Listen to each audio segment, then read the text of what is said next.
जनता दल ने ये गठबंधन तोड़ा है तो धर्म तो उन्होंने नहीं निभाया।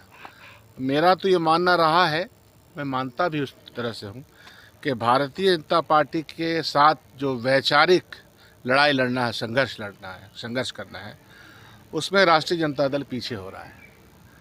सवाल सीटों का नहीं है, सवाल ये है कि आज के दिन में जो देश के सामने चैलेंजेस है, उस चैलेंजेस के साथ किस तरह से सामना करना है, यह है लड़ाई। और राष्ट्रीय जनता दल को मैं देख रहा हूँ बहुत दिनों से कि वो ये लड़ाई लड़ने में सक्षम नहीं हो पा रहा है। ये दिक्कत की बात है। और यह उन्होंने सुओ मोटो फैसला किया है, खुद से फैसला किया, खुदकार फैसला किया है। तो ये बात नाकाबिले बर्दाश्त है और नाकाबिले फरामोश भी है। दोनों बात मैं कह रहा हूँ, नाकाबिले बर्दाश्त और नाकाबिले फरामोश है। इसलिए ऐसा है कि ये दो जगह का मामला नहीं है। और एक सीट तो हमारी ख़ास तौर पर हमेशा से हमारी सीट रही है और उस सीट पे हम जीतते रहे हैं, कम मार्जिन से हारते रहते हैं। जीत हार से इतर जो मैं बात कह रहा हूँ वो बात ज़्यादा महत्वपूर्ण है। भारतीय जनता पार्टी से अगर निर्णायक लड़ाई लड़नी है तो आपको छोटे छोटे व्यक्ति हों, समूह हो, और कांग्रेस पार्टी तो बहुत ही राष्ट्रीय दल है, उसके साथ अगर आप गठबंधन तोड़ते हैं तो इसका मतलब ये होता है कि भारतीय जनता पार्टी को आप वैचारिक सतह पर मजबूत कर रहे हैं। यह है बड़ा प्रश्न। डिफरेंसेस इतना बड़ा कैसे हो गया? ये सवाल डिफरेंसेस का नहीं है, बातचीत का आधार होता है। संवादहीनता के माहौल में लोग रहते हैं और हमको ये भी लगता है कि बहुत ज़्यादा फ्रस्ट्रेशन है, हो सकता है राजद में हो, क्योंकि घर में जो उनकी लड़ाइयाँ चल रही हैं, अपने ही पुत्र कह रहे हैं कि बंधक बना दिए गए हैं, तो हो सकता है ये फ्रस्ट्रेशन भी हो। लेकिन क्या है उस पर मैं बहुत ज़्यादा टिप्पणी नहीं देना चाहता। क्या मनमानी हो रही है क्या राजद की तरफ से? नहीं, ये तो मनमानी ही है ना। सिंह तो कह रहे हैं ये तो मनमानी ही ना है, इसको मनमानी नहीं कहेंगे तो क्या कहेंगे। मान लीजिए कि कोई बैठक नहीं हुई, दोनों सीटों पे कौन लड़ेगा, कैसे लड़ेगा, कैंडिडेट्स कौन होंगे, इस पे बात विचार होता है।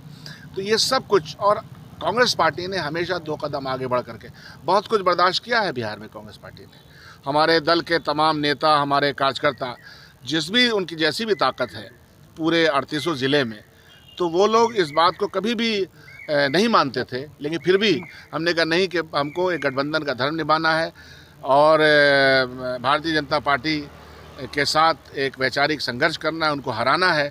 तो ये सब से इतर इन्होंने ये प्रश्न खड़ा किया है।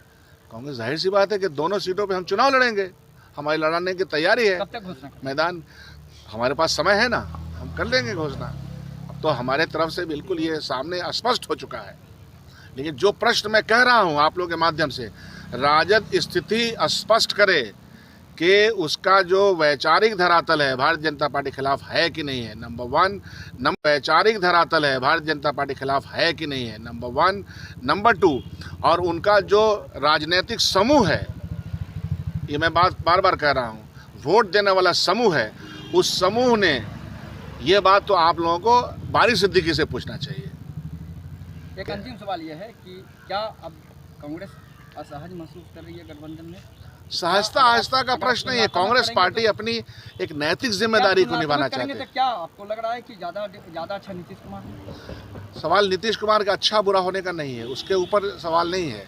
सवाल ये है कि हमने भरोसा किया और हमारे भरोसा के ऊपर इस तरह से कुठाराघात हुआ है, बातचीत नहीं हुई है, अलायंस का जो धर्म होता है वो नहीं निभाया गया।